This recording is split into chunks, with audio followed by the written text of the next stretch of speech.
Hola de nuevo. Veremos ahora la última parte del tema 8 que corresponde a termodinámica química. Para iniciar este tema, vamos a hablar justamente de lo que trata toda esta última parte, el cual es sobre la energía libre de Gibbs. En este momento ustedes se estarán preguntando muy posiblemente, hemos hablado muchísimo de entropía, hemos hablado muchísimo de espontaneidad, pero hasta ahora todavía no hemos visto cómo unir la espontaneidad con lo que ya sabemos. En otras palabras, calcular de cierta forma ya matemáticamente, numéricamente, si un proceso químico o físico va a ser espontáneo o no lo será. Hemos visto a lo largo de los dos cursos que muchas de las posibles aseveraciones que nos hemos forjado también son falsas. Por ejemplo, hemos pensado muchas veces desde que vimos la primera parte de termoquímica, se ha pensado, se ha dado, hasta yo lo pensé en algún momento en mi vida universitaria, que un proceso exotérmico iba a ser espontáneo. Esto no es cierto. Por ejemplo, la combustión. La combustión es un proceso que no es espontáneo a temperatura ambiente y es altamente exotérmico. O que un proceso favorecido entrópicamente va a ser espontáneo. Esto tampoco es cierto, como vimos algún ejemplo en las presentaciones anteriores. ¿Cómo sabemos cuándo un proceso va a ser espontáneo? Bueno, este señor Gibbs logró forjar una teoría llamada la teoría de la energía libre de Gibbs, en honor a él, donde tomaba estos dos grandes factores termodinámicos como lo son la entropía y la entalpía y los unía en una sola ecuación que explicaba de cierta forma matemáticamente la probabilidad de que un proceso fuese espontáneo. Entre más alto fuera ese valor de energía libre, más probable sería que el proceso fuese espontáneo. Si la energía libre es sumamente alta, muy posiblemente este proceso vaya a ser espontáneo. Veamos ahora el desarrollo que este señor llevó a cabo. Para empezar, él tomó la ecuación que ya nosotros conocemos, que es el de la entropía del universo. El cambio en la entropía del universo de cualquier proceso va a ser igual a la suma del cambio de la entropía del sistema más el cambio de la entropía del entorno. Como nosotros ya sabemos, el cambio de la entropía del universo siempre va a ser igual a 0 o mayor de 0. Bueno, rara vez va a ser igual a 0, pero generalmente es mayor a 0. Luego, tomó esta teoría y la desarrolló tomando la entropía del entorno y transformándola como si se diese en un ambiente isotérmico irreversible, como lo que vemos en la primera diapositiva, y se obtuvo esta ecuación. Entonces, en este punto tenemos que recordar algo sumamente esencial que vimos desde el puro principio, que se podía decir sobre los procesos espontáneos, o sea, un proceso que por definición es espontáneo. ¿Cuál va a ser el valor del cambio de entropía en el universo para un proceso que es necesariamente espontáneo? Pues sí, va a ser mayor a 0. Entonces, en este momento, el señor Gibbs lo que hizo fue un cálculo algebraico muy sencillo. Simplemente multiplicó en ambos lados todo por menos t, dando el siguiente valor. Por lo tanto, a partir de este punto podríamos concluir lo siguiente, que si sumamos estos dos factores multiplicado por la temperatura en un proceso isotérmico, esto si es un proceso espontáneo, la suma de estos dos valores tiene que ser necesariamente negativo. Por lo tanto, ya con esto obtenemos una ecuación que va a relacionar tanto los factores entrópicos como los factores entálpicos de un proceso y nos va a dar un dato cuantitativo sobre si el proceso va a ser espontáneo o si no lo va a ser. Y este valor que está acá en el lado izquierdo es conocido como el delta G o el cambio en la energía libre del proceso. Delta G, como ustedes podrán esperar, también puede ser calculado para condiciones estándar. ¿Cuáles son las condiciones estándar? Bueno, ahí tiene hay un poco de discusión al respecto, pero según la UPAC, la última revisión sobre condiciones estándar es a 0 grados Celsius y a 100 bar de presión. Me disculpan si yo anteriormente les dije que era 25 grados Celsius. Fue un error mío. Entonces simplemente se coloca así la ecuación de Gibbs para el estado estándar. A partir de esta ecuación podemos deducir lo siguiente según lo que yo les dije anteriormente. Primero, si el delta G es menor a 0, o sea, si el valor de delta G es negativo, el proceso va a ser espontáneo. Si delta G es igual a 0, el proceso se va a encontrar en equilibrio. Si ustedes se ponen a pensarlo, un proceso en equilibrio es un proceso reversible. Sí, un equilibrio dinámico, ¿recuerdan? Entonces el delta G va a ser igual a 0. El cambio en la entropía va a ser igual a 0. Entonces el proceso será igual a 0. Y si delta G es mayor a 0, o sea, un número positivo, el proceso no será espontáneo. No obstante, el proceso inverso sí lo será. Muchas veces se compara estas aceleraciones que yo acabo de mencionar con la siguiente analogía, donde tenemos una roca que va cayendo hacia un valle y simplemente en el valle va a dar igual a 0 y esa será la posición de equilibrio.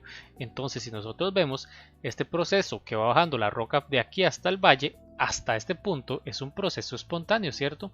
Llega, baja, baja, llega acá, es espontáneo hasta este punto. Y luego cuando tiene que subir ya no es espontáneo, ya ocupa una energía para que se dé. Bueno, caso análogo ocurre con reactivos y reproductos con respecto a la energía libre y la probabilidad de que ese proceso sea espontáneo. Muchas veces tenemos un proceso espontáneo que cuando simplemente lo ponemos a reaccionar va a darse la reacción hasta que llega, va bajando la espontaneidad conforme avanza la reacción, conforme se van produciendo, valga la redundancia, los productos, hasta que llega al punto de la mezcla del equilibrio y si tiene un poco más de energía de la que necesita va a subir a obtenerse únicamente los productos. Estos productos se van a devolver en ciertas condiciones hasta llegar a la mezcla de equilibrio y va a estar haciendo ese vaivén hasta que se obtenga el equilibrio. Muy bien todo hasta acá, pero hasta el momento no hemos hecho un ejercicio de energía libre de Gibbs como tal. Hagamos uno cortito. Si ustedes ven, es simplemente aplicar una fórmula. Pongamos el siguiente ejemplo. Dice así: calcule la energía libre de Gibbs para la formación de un mol de amoníaco a partir de sus elementos. Esta es la reacción de Haber-Bosch, que ustedes saben que me fascina. Bueno, tenemos este ejemplo y a la par, a la derecha, ustedes ven que tenemos también los valores de la entalpía estándar y la entropía estándar para cada uno de estos elementos y compuestos. Si ustedes recuerdan, para los elementos puros en su forma más estable, estos valores son de 0, ya para el amoníaco no. En el caso de la entropía, esto no pasa así. Bueno, como ustedes podrán imaginarse, a partir de ese punto es simplemente aplicar un formulazo. Aplicamos la fórmula, obtenemos los valores, calculamos esta ecuación y listo. Nos da la energía libre de Gibbs para ese proceso y vemos que es de 25,6 kJ. ¿Qué podemos afirmar de ese proceso? Pues simplemente que el proceso en sí no es espontáneo para temperatura y condición estándar. Eso se podía verse venir desde que observamos la ecuación. De ahí claramente el proceso entrópicamente no es favorecido, ¿cierto?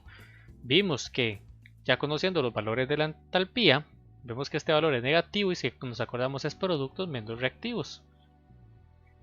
Entonces el factor amoníaco debería dar, por así decir, un número negativo que ayudaría a que el proceso fuese siendo un poco más espontáneo. No obstante, el factor entrópico aquí es sumamente fuerte y por ende va a ganarle al factor entálpico, causando que el proceso no sea espontáneo a condiciones estándar. Continuando, vemos que se vuelve un poco engorroso, por así decirlo, si ustedes se ponen a imaginarlo, estar calculando estos factores, esta ecuación, cada vez que queremos ver un proceso. Entonces, se calculó las energías libres de Gibbs de formación a condiciones estándar para muchísimos compuestos y se ha calculado con gran grado de exactitud. Igual que como calculamos entalpía libre de formación, tenemos energía libre estándar de formación. Esta energía libre estándar de formación puede ser utilizada para calcular energías libres de procesos termoquímicos. ¿Cómo se hace esto? Pues se sigue la misma fórmula que hemos visto para lo que fue el cálculo de cambios de entropía y el cálculo de cambios de entalpía de reacción. En otras palabras, utilizando esta ecuación. No me voy a traer mucho detalle de qué significa cada término porque son los mismos que vimos para lo que fue entropía. Y algo muy interesante es que sigue los mismos principios que la entalpía estándar de formación. Por ejemplo, que para elementos puros, en su forma más estable, la energía libre estándar de formación va a ser igual a 0. En el aula virtual les voy a dejar práctica para que ustedes hagan de este tipo de ejercicios. Si ustedes ven es simplemente tomar en cuenta los factores estequiométricos y los factores de energía libre estándar de formación para cada uno de los elementos compuestos que están involucrados en la reacción. Ahora bien, hablemos rápidamente sobre la dependencia del delta G con la temperatura. Hasta este momento hemos estado viendo cosas muy bonitas a temperatura estándar y como yo les he mencionado anteriormente, todo depende de la temperatura, especialmente los factores termodinámicos, porque tienen que ver mucho con el calor y la temperatura a la cual se encuentren. Bueno, vamos a ver que ustedes de forma cualitativa pueden pronosticar cómo será el comportamiento espontáneo de un proceso. Veamos la siguiente tabla, donde si vemos, podemos predecir rápidamente si un proceso va a ser espontáneo siempre, nunca será espontáneo, o si será espontáneo dependiendo de las temperaturas. Por ejemplo, vean que un proceso que tenga el valor de la entalpía negativo y el de la entropía positivo siempre será espontáneo a cualquier temperatura.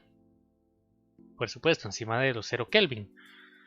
Si vemos que tenemos un proceso donde la entalpía es positiva y la entropía es negativa, ahí calcularemos que el proceso nunca será espontáneo para cualquier temperatura. Posiblemente para su formación vaya a necesitar catalizadores y otras condiciones para que la reacción se dé. Por ejemplo, la reacción de la ozonificación. Luego tendremos otros dos procesos donde tendremos que evaluar la temperatura a la cual se encuentra el proceso. Por ejemplo, ¿qué pasará si tenemos tanto el valor del cambio de la entalpía como el valor del cambio de la entropía negativos? Bueno, un proceso como tal será espontáneo a bajas temperaturas, pero no será espontáneo a altas temperaturas. Esto rompe muchísimo los parámetros que ya nosotros teníamos de pensar que entre mayor temperatura vamos a promover que un proceso vaya siendo más y más espontáneo. Esto no es cierto. Y aquí le ponen el claro ejemplo del agua. Y luego, finalmente, vemos que si el factor entálpico es positivo y el factor entrópico es negativo, será el inverso, será espontáneo a altas temperaturas y no será espontáneo a bajas temperaturas.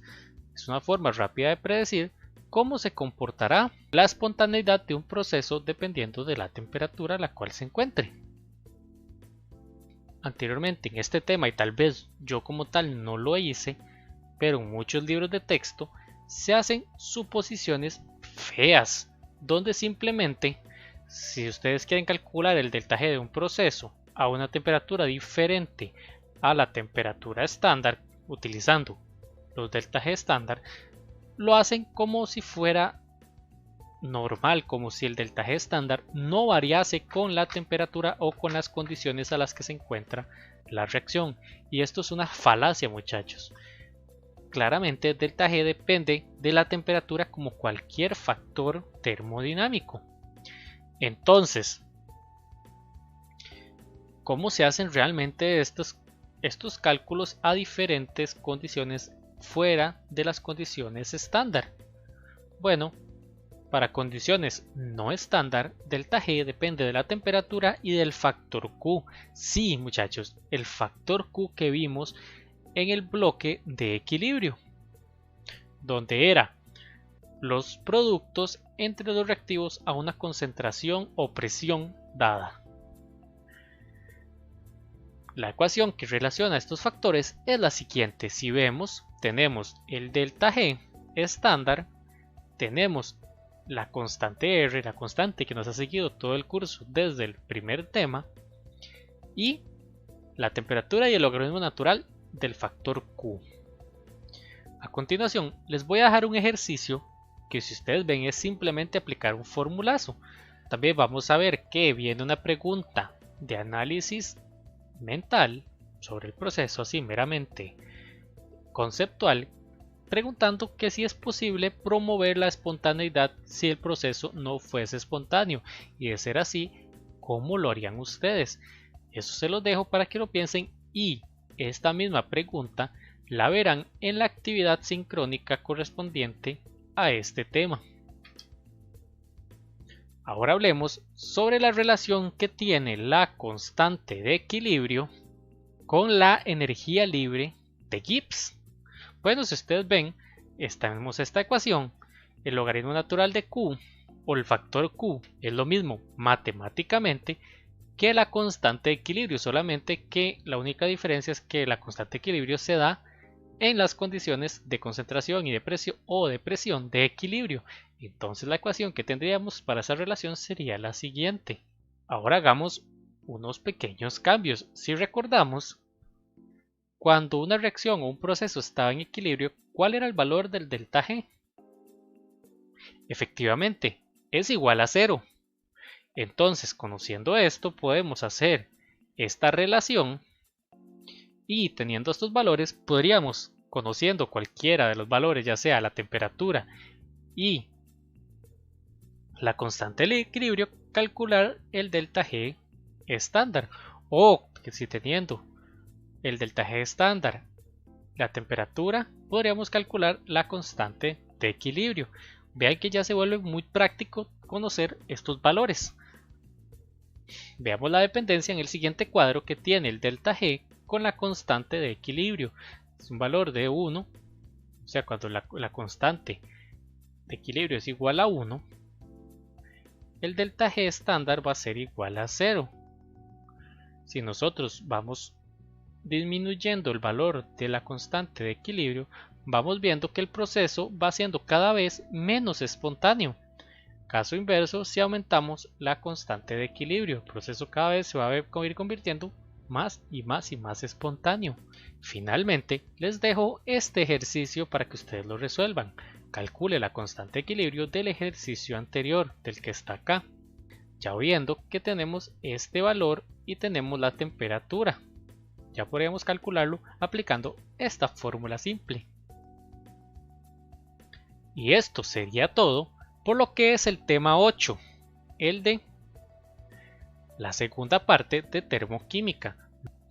Nos vemos la próxima ocasión cuando empecemos con electroquímica.